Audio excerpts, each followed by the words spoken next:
baik ibu-ibu. Kita masih lanjut ya Bu, masih semangat? Masih. Semangat ya Bu ya. Sekarang kita mau masuk ke langkah 3, yaitu mengembangkan dan menilai kelayakan ide usaha.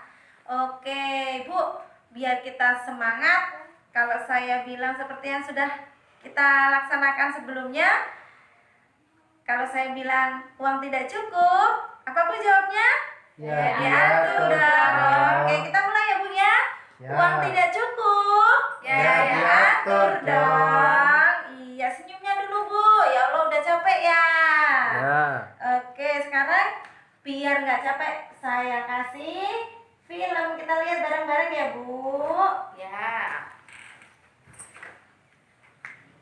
Karena Ita sudah sekolah di kampus, Ibu punya banyak waktu luang untuk cari uang tambahan. Kebutuhan sekolah anak-anak kan makin banyak. 2 tahun lagi, Dewi masuk SMA dan Ita di TK.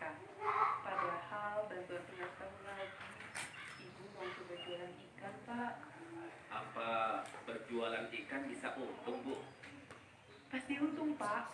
Banyak kok ibu-ibu yang melakukannya. Ibu akan ambil ikan dari petambak di pagi hari dan menjualnya di pasar dengan harga lebih tinggi. Petambaknya dibayar setelah kita selesai jualan.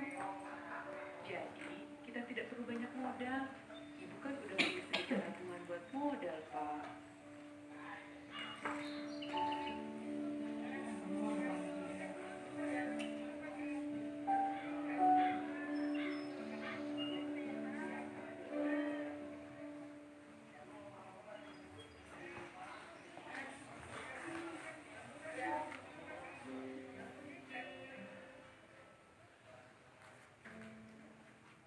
Saya bayar ikan yang laku saja ya, Pak. Saya belum balik modal nih. Wah, tidak bisa, Bu. Berapa yang Ibu ambil tadi pagi? Ya segitu Ibu yang harus bayar sekarang. Karena dagangan ikan saya sering tidak laku, lama-lama modal saya menipis dan jualan saya jadi makin sedikit.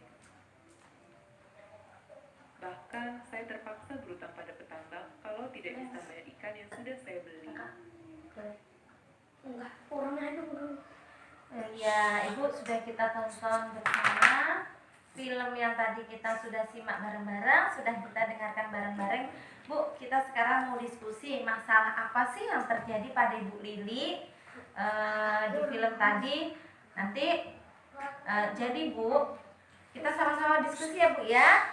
Suatu ide usaha itu tidak bisa langsung dilaksanakan. Ternyata kadang-kadang Bu, kita udah punya ide itu nggak semuanya bisa langsung kita laksanakan begitu saja. Harus dipikirkan lebih matang bagaimana usaha tersebut akan dijalankan agar nantinya benar-benar mendapatkan keuntungan. Namanya kita usahakan, otomatis kita mengharapkan keuntungan ya Bu ya. Iya.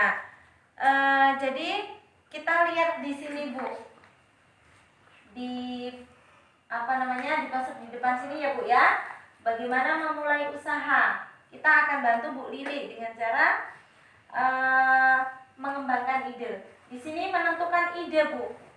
Dalam memulai usaha itu, yang pertama menentukan ide usaha. Jadi paham ya Bu ya, ide usaha. Kita mau punya ide usaha apa sih? Yang pertama, usaha apakah yang akan kita lakukan atau yang akan dilakukan? Di sini Bu Lili sudah punya ide, yaitu Bu Lili akan berjualan ikan segar.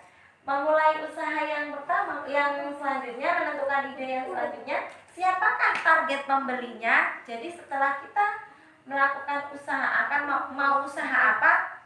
Yang selanjutnya, siapa yang menjadi target pembelinya? Dagangan saya ini mau dijual kemana? Siapa sih kira-kira yang mau membeli? Nah, di sini ibu-ibu yang berbelanja di pasar karena Bu Lili jualannya di pasar. Terus bagaimanakah menentukan ide yang selanjutnya? Bagaimanakah untung bisa didapatkan nanti? Jadi untungnya itu bagaimana caranya? Ikan dibeli dari petambak di pagi hari, kemudian dijual di pasar dengan harga jual yang lebih tinggi sebagai keuntungan. Yang selanjutnya, menentukan ide yang selanjutnya, apakah penyebab penyebab kegagalan usaha selama ini, yang menjadi penyebab usahanya Bu Lili selama ini itu apa? Bu Lili tidak dapat bersaing dengan penjual ikan segar lainnya sehingga ikannya sering tidak laku. Di sini Bu Lili mengalami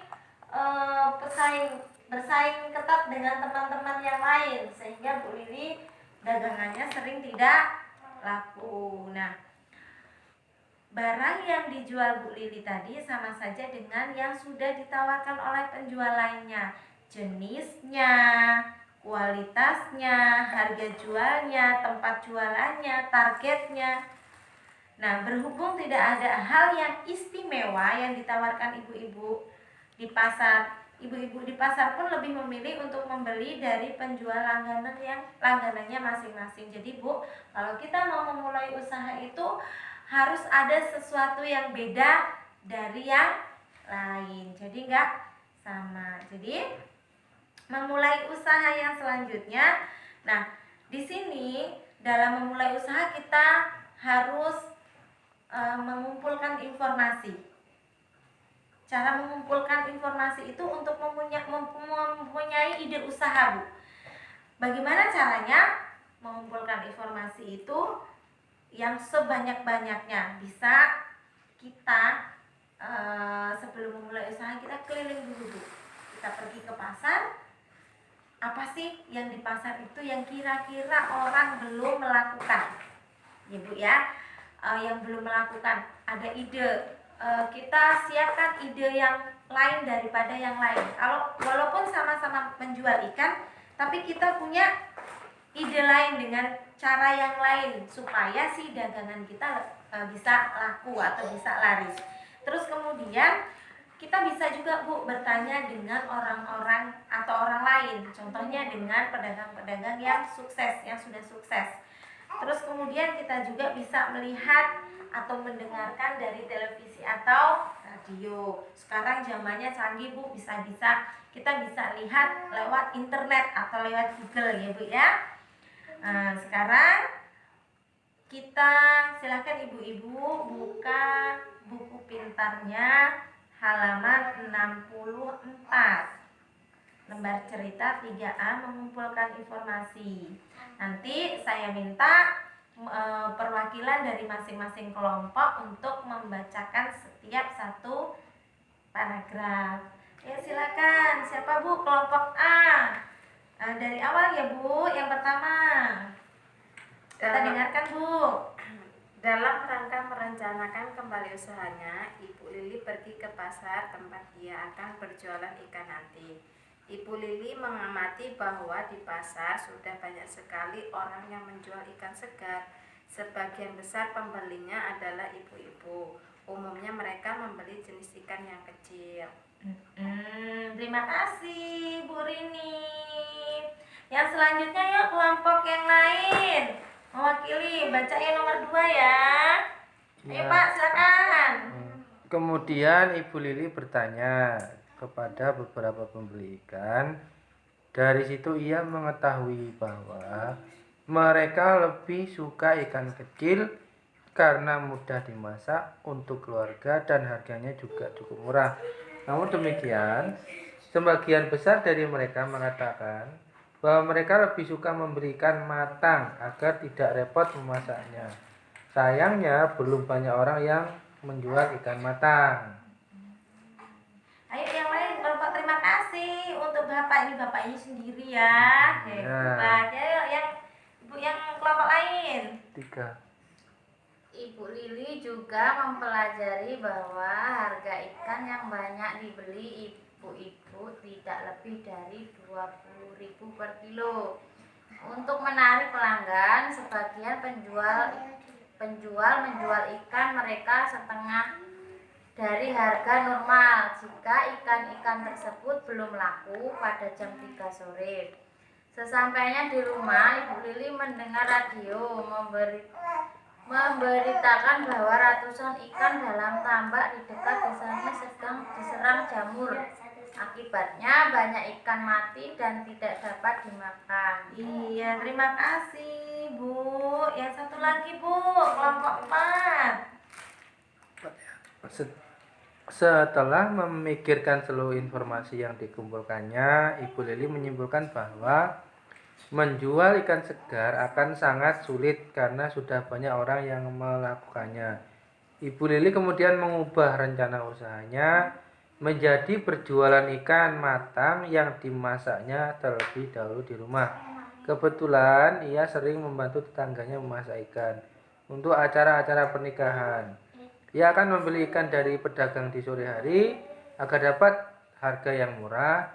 Sayangnya Ibu Lili tidak memiliki modal cukup banyak sehingga ia hanya mampu membeli beberapa ikan dan membatasi variasi jenis makanan yang dijualnya setiap harinya. Nah, terima kasih Bu-ibu. Iya, masih semangat ya Bu ya? Semangat. Iya, jadi dalam mengumpulkan informasi itu sangat penting ya Bu ketika kita memulai usaha ya. Informasi yang dikumpulkan Ibu Lili sangat berguna untuk menilai ide usahanya. Jadi Ibu Lili bisa mengetahui kekuatan, kelemahan, peluang dan ancaman yang ada. Jadi mau memulai usaha apapun kita harus mengumpulkan informasi Bu. Jadi supaya usaha yang kita lakukan, usaha yang akan kita bangun bisa menjadi kita bisa mengetahui kekuatan dan kelemahannya supaya usaha kita bisa maju. Iya.